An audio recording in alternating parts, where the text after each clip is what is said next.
Now, as COVID cases across the country are witnessing a drop, several Indian states have started to relax lockdown curbs as coronavirus infections are subsiding. But authorities need to remain alert if we're to prevent another wave, because remember, the COVID is still very much there. Well, to talk about the India situation as well as the situation in the United States, we're joined by Dr. Krutika Kupali, Assistant Professor of Medicine at the Medical University of South Carolina and an expert on emerging infections and outbreak preparedness.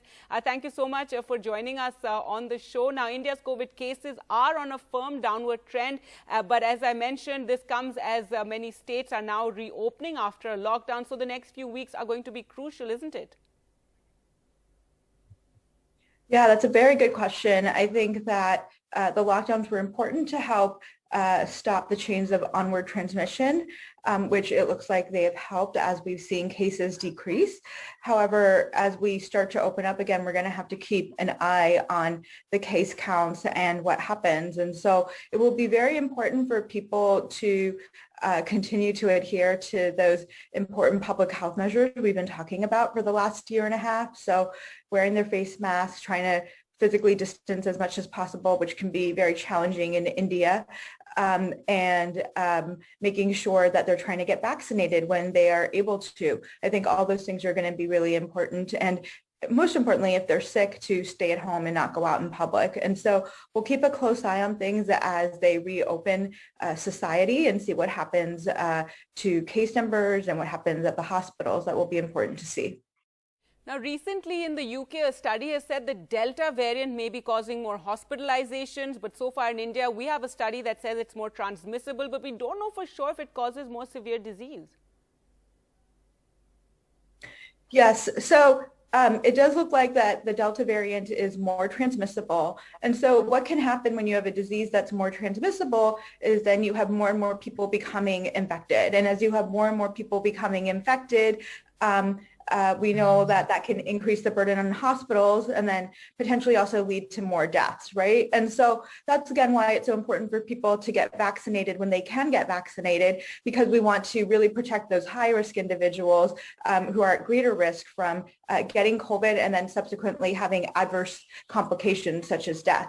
And so it does make sense if we are seeing some increased transmissibility that correlated with that, we are seeing more deaths because we're seeing more people getting infected. Now, the pace of you spoke about vaccines, so the pace of our vaccination drive is a huge worry. And recently, again, there was a study that claims that Pfizer vaccines are less effective against the Delta variant. It also called for reducing the gaps between doses. So this is a worry for us.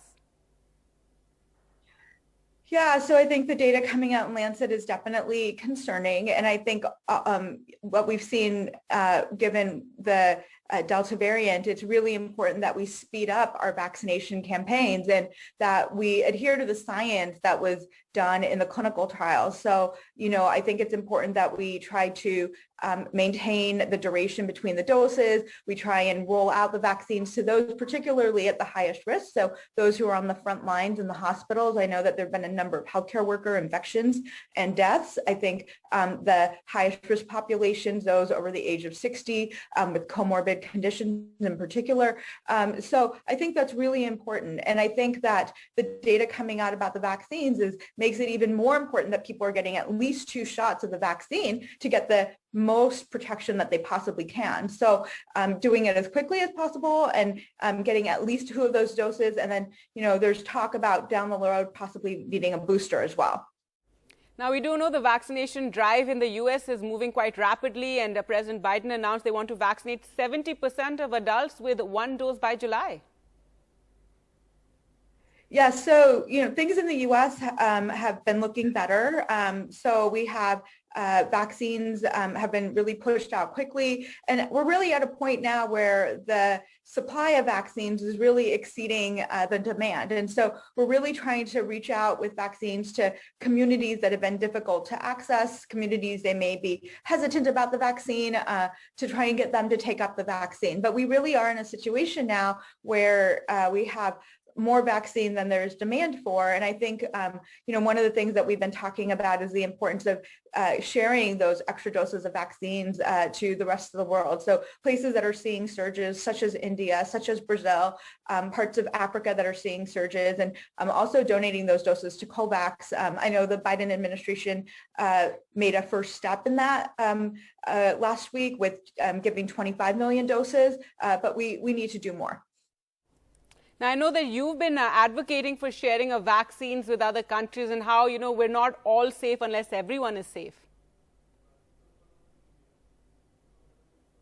Yes, absolutely. I think that if the repeated theme of this pandemic has been that what happens in one part of the world affects the rest of the world. And that can go back even to the beginning of the pandemic when we were just seeing cases in China. And so, infections don't have boundaries, they don't have borders. And so even though things are starting to look better here in the United States, we really do need to think about the rest of the world, what's going on in Latin and South America, what's going on in Southeast Asia, what's going on in Africa, because those variants that we're seeing, they're going to continue to pop up. We're going to see more variants unless we get the rates of transmission under control and are able to stop rates of transmission. And that's going to happen by rolling out vaccine as quick as possible, but also by encouraging uptake of these public health measures. And by doing that, then we can try and get everybody vaccinated. And then, as you mentioned before, we are not all safe until the entire world is safe. And that really needs to be the focus of ending this pandemic, is trying to get everybody across the finish line, not just one nation, high-income countries. It's really the entire globe across the finish line. All right. Thank you so much, Dr. Kritika, for joining us here on NDTV.